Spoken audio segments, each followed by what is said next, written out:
మహాగణాధిపతయే నమః. శ్రీ గురుభ్యో నమః. శ్రీమాత్రే నమః. వెల్కమ్ టు ఎడ్ భక్తి ఛానల్.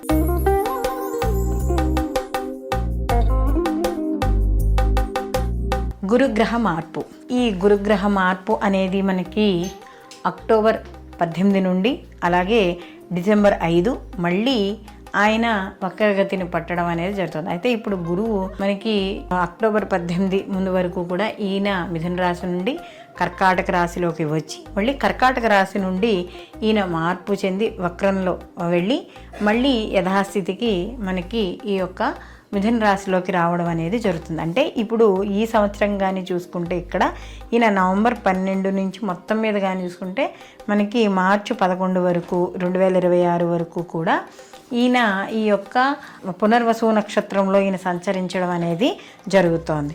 అయితే అక్టోబర్ 18 నుండి మనకి డిసెంబర్ 5 వరకు కూడా 2025 సంవత్సరం వరకు కూడా ఈయన అంటే ఇదే సంవత్సరంలో కర్కాటక రాశిలో ఉండి తర్వాత ఈయన వెనక్కి మిథునంలోకి ప్రవేశించడం అనేది జరుగుతోంది. కాబట్టి ఇంచుమించు ఈయన యొక్క 50 రోజుల యొక్క ప్రయాణం కర్కాటక రాశిలో తన ఉచ్చ స్థితిలో ఈయన ఈ యొక్క గురువు ప్రయాణం చేయడం అనేది జరుగుతుంది. సహజంగా గురువు కానీ మనం చూసుకున్నప్పుడు ఈయన శుభగ్రహము, అలాగే విద్యకి, ఉద్యోగానికి, వివాహానికి, సంతానానికి, పూర్వజన్మ పుణ్యానికి కూడా ఈ గురువు మనకి కారకుడుగా మనం చెప్తాం. కాబట్టి ఇక్కడ ఎవరికైనా ఈ గురుగ్రహం ఉచ్చస్థితిలో ఉన్న లేదా గురు మహర్దశలు జరుగుతున్నా అంతర్దశలు జరుగుతున్నా కూడా ఈ సమయంలో వీళ్ళకి శుభ ఫలితాలు ఉంటాయి. ఎందుకంటే గురువు తన ఉచ్చ స్థితిలోకి ప్రవేశిస్తున్నాడు కాబట్టి ఎక్కువగా సహజంగా శుభ ఫలితాలే ఎక్కువగా ఇవ్వడం అనేది జరుగుతుంది. కాబట్టి ఇక్కడ ఈ యొక్క గురువు యొక్క ప్రభావం ఎలా ఉండబోతోంది,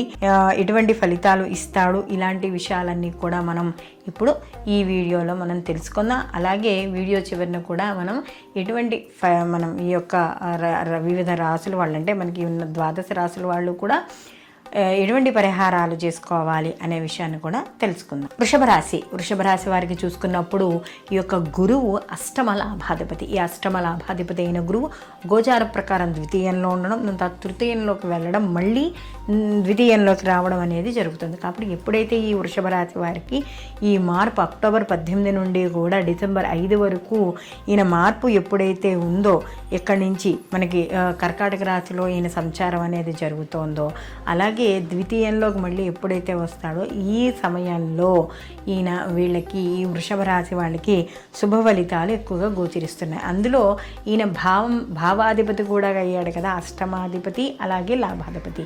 కాబట్టి ఆకస్మికంగా ఏమైనా కోర్టు వ్యవహారాలు ఏమైనా ఉన్నా అవి కొలిక్కి రావడం, లేదా ఏమైనా స్థిరాస్తులు ఏవైనా కోర్టు పరంగా ఏవైనా అంటే తాత ముత్తాతల ఆస్తులు కావచ్చు, తండ్రికి సంబంధించిన ఆస్తులు కావచ్చు, ఏవైనా అన్నదమ్ముల మధ్య ఏమైనా విభేదాలు ఉండి కోర్టులోకి వెళ్ళినా, లేదా కోర్టుకు సంబంధించిన వ్యవహారాలు ఏవైనా ముందుకు వెళ్ళలేకపోయినా ఇవన్నీ కూడా ముందుకు వెళ్ళి వీళ్ళకి అనుకూలంగా రావడం అనేది జరుగుతుంది. అలాగే ఎవరైతే నిరుద్యోగులు ఉన్నారో ఆ నిరుద్యోగులకి ఉద్యోగాలు రావడం అనేది జరుగుతుంది. అలాగే విద్యార్థులకు కూడా మంచి ఉత్తీర్ణత రావడము, అలాగే ఎవరైనా హయ్యర్ ఎడ్యుకేషన్ కోసం ఎవరైతే అప్లై చేశారో వాళ్ళందరికీ కూడా రావడము, అలాగే విదేశీ విద్య, దూర విద్య, లేకపోతే వాళ్ళు ఏవైతే కోర్సులు చేయాలనుకుంటున్నారో ఆ కోర్సుల్లో వీటికి తగ్గినట్టుగా సీట్లు రావడం, సంతానపరంగా శుభవార్తలు వినడం, వ్యాపారాలు ఆకస్మికంగా చేస్తున్న వ్యాపారాలలో వృద్ధి,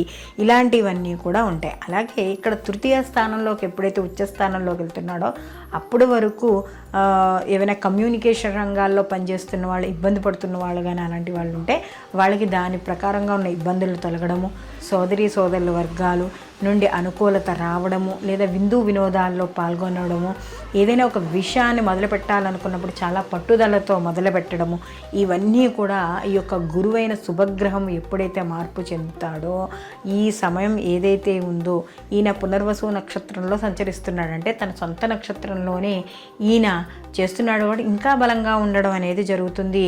అందులో తను బలంగా ఉండి తన యొక్క ఉచ్చ క్షేత్రంలో సంచారం అప్పుడు కూడా మరిన్ని మంచి ఫలితాలు ఇవ్వడం అనేది జరుగుతుంది. ఎందుకంటే శుభగ్రహము సాధ్యమైనంత వరకు శుభ ఫలితాలని ఇవ్వడం అనేది జరుగుతుంది. అందులో తన స్వక్షేత్రం కానీ ఉచ్చక్షేత్రాల్లో ఉన్నప్పుడు కానీ మరింత బలంగా ఈ యొక్క గ్రహాలు శుభ ఫలితాలను ఇవ్వడం అనేది జరుగుతుంది. కాబట్టి వృషభ రాశి వారికి కూడా ఈ యొక్క గురుగ్రహ మార్పు అనేది శుభ ఫలితాలనే ఇస్తుంది.